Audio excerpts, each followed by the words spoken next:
So what I'd like you to do is I'd like you to cast your mind back to the very first flight that you took. Can you remember it? Mine was a Dan Air flight from Manchester to Athens, and I was 7 years of age. Thanks to my mother and her meticulous planning, it felt like we were preparing for that holiday for absolutely months. It was so exciting. I remember the day so clearly. My little brother and I were dressed in our Sunday best, and we were on our absolutely best behavior. It was like I was about to go on one of the biggest adventures of my life, and probably at the age of 7, it was the biggest adventure of my life. We'd never flown before, and it was all new. So going through the airport was new, going through security, it was a very different experience from now. We flew on a Boeing 727, according to my brother, who still every day, every time he takes a flight, he still records the plane that he's been on. So quite often I'll get a message from him and he'll say, oh, I flew that from Dubai to Geneva 3 years ago. Crazy amount of information. I also remember wandering down the plane into a fog of smoke. So you could still smoke on planes in 1980. It was incredible. And then also when I actually get off a plane now and I can smell, I mean, for me, opening that plane door and smelling the Greek air and jet fuel is a really evocative smell for me. It really takes me back to being 7 and being on my first flight. But the memory that is most vivid for me was taking that long walk up the aisle to go into the cockpit. Again, 1980, you were allowed to go into the cockpit with the pilot. And my brother and I went into the cockpit and learnt a little bit about flying, and we both declared that we would be pilots. So fast forward to my 18th birthday, and it's my first flying lesson. And I was told by the instructor that essentially women made better pilots than men because they were much more gentle with the equipment, and they didn't think that they were in a Top Gun movie, although I did secretly think I was in a Top Gun movie. But he told me that it would be really expensive and recommended that I join the Royal Air Force as a way of being able to learn to fly without all of the expense. So I thought, okay, I'll do that. And so just before I graduated, I went to the Royal Air Force offices to apply. It was quite literally the shortest interview I have ever had. I walked in and the man said, name, area of interest, and what, my dear, is your height and your weight? And I told him, and he said, well, you are neither tall enough or at that point heavy enough to fly for the Royal Air Force. What? I questioned. And he basically told me that the ejector seat wouldn't work with my height-weight ratio. It was my first experience of bias in design, which is so wonderfully, if you haven't read it, I do recommend reading Caroline Credo Perez's book, Invisible Women. And I also joke that I've been working on that height ratio ever since, more successful with one than the other. But as if to provide me with an alternative, he suggested that I could become a commercial airline pilot. And he said, you know, that just takes several thousands of dollars. Well, I didn't have several thousands of dollars. I'd been a student and I had mainly debt. So that ultimately was the end of my dream of becoming a pilot. So fast forward 20 years and I'm working for IATA. That's the International Air Transport Association, and we represent about 300 airline members around the world. I'd been approached about the job and I jumped at the opportunity to take a job that would put me into an industry that I absolutely loved and working on, amongst other things, diversity, equity and inclusion. Now, in the summer of 2018, when I'd been at IATA for 4 years, it was our annual general meeting on the other side of the world in Sydney. I was actually in northern Italy with an EDHEC alumni friend of mine, and we were cycling around northern Italy, and we were coming down, I remember, towards Lake Garda. I don't know if anyone's cycled around Italy in June, but the smell of jasmine is so amazing. I remember it so clearly because my phone was kind of in my back pocket and it started vibrating. And it wouldn't stop vibrating for the next 30 minutes. And of course, I'm cycling, so I couldn't stop. But when I did eventually stop and took my phone out, I couldn't believe the messages that I was seeing on my phone.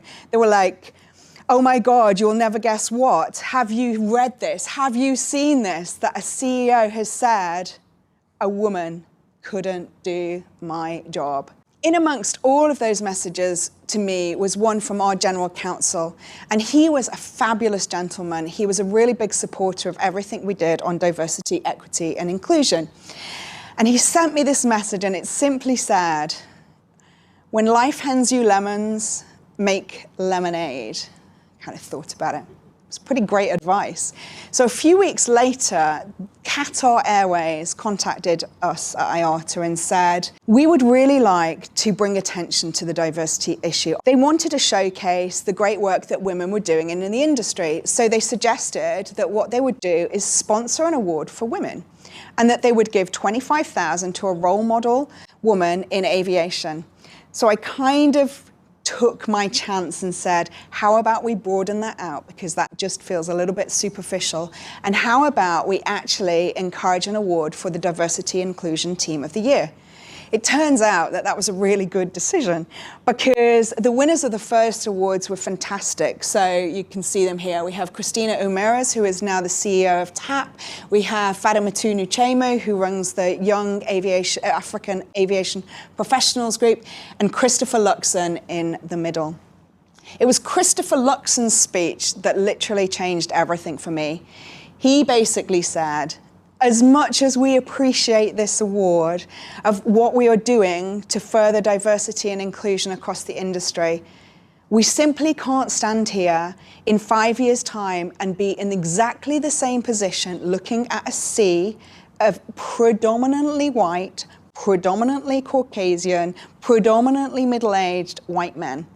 IATA, I'm looking to you to help us make a change. Okay. It's a big job, because that year, in 2019, the World Economic Forum said that gender parity was 99 years away. Their most recent report says it's 136 years away.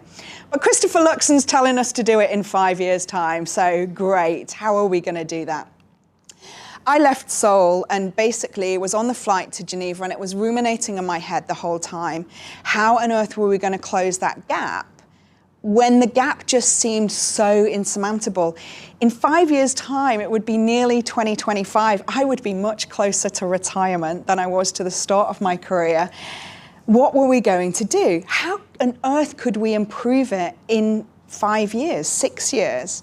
I spent all of that flight kind of thinking, what if incremental change was better than no change at all? What if we could get to 25%? What if we could change the dynamic a little bit? Would that make a big difference to the industry? Could it make a big difference? While I was on that flight, I made loads of notes of things that I thought we needed to investigate, questions that we needed to ask ourselves, just to see what the gap was. Well, actually, the data around the demographics for aviation are really, really bleak. Less than 10% of CEOs, maintenance, and pilots are female. We tend to see more than 21% of females that are flight attendants.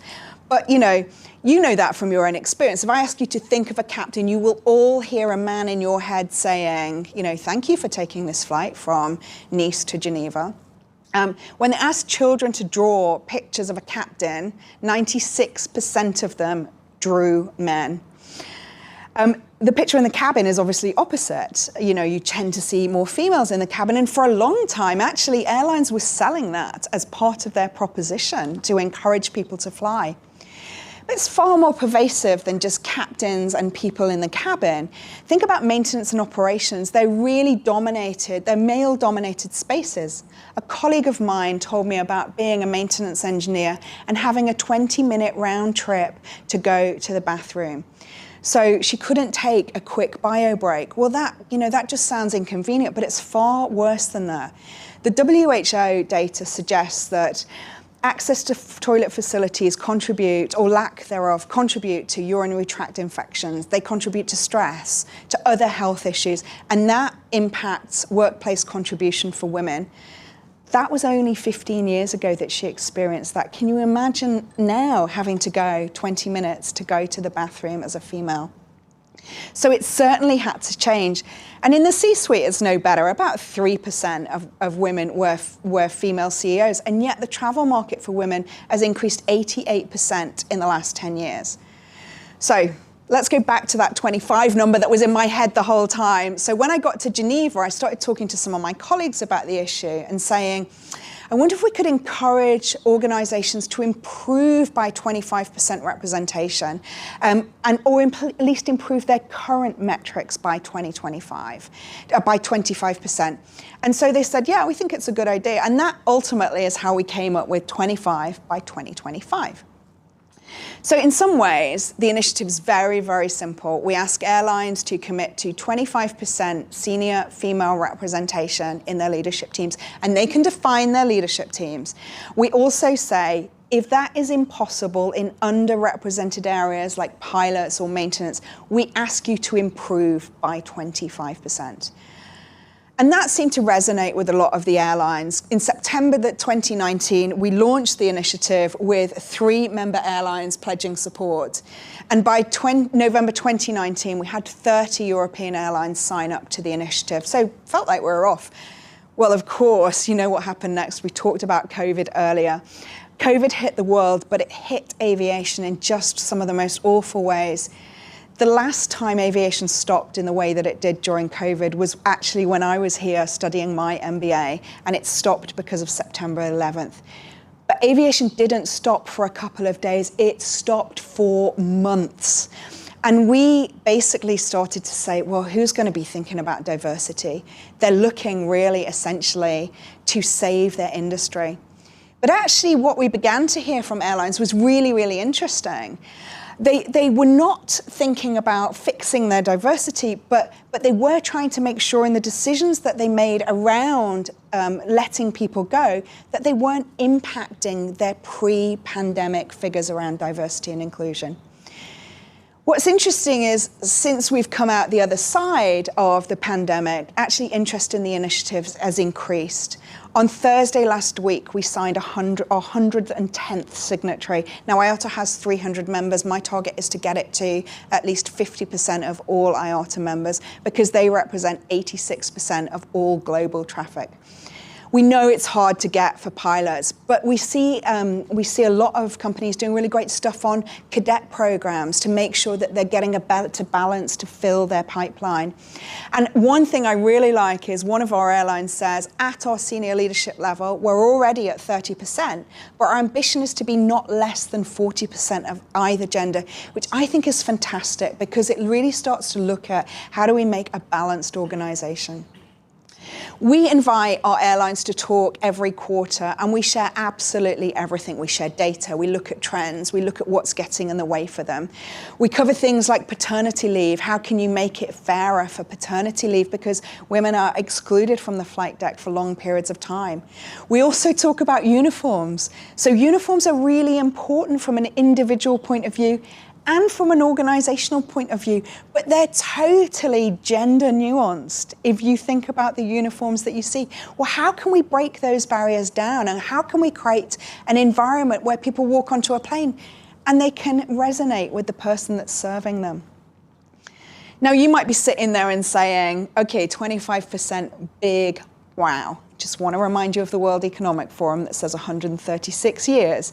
And, you know, perhaps we're not being diverse enough. Perhaps because we're focusing on women, we're missing some of the other elements of diversity.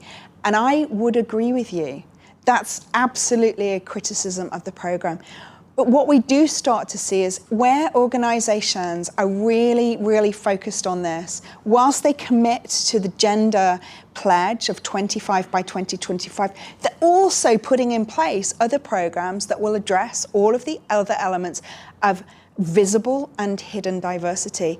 I also want you to think, you know, if we can do 25 by 2025, 30 by 30, 35 by 35, and my retirement, 40 by 40, 45 by 45, and 50 by 50. Well, that's still 100 years quicker, more or less, than the World Economic Forum says. And we are getting momentum.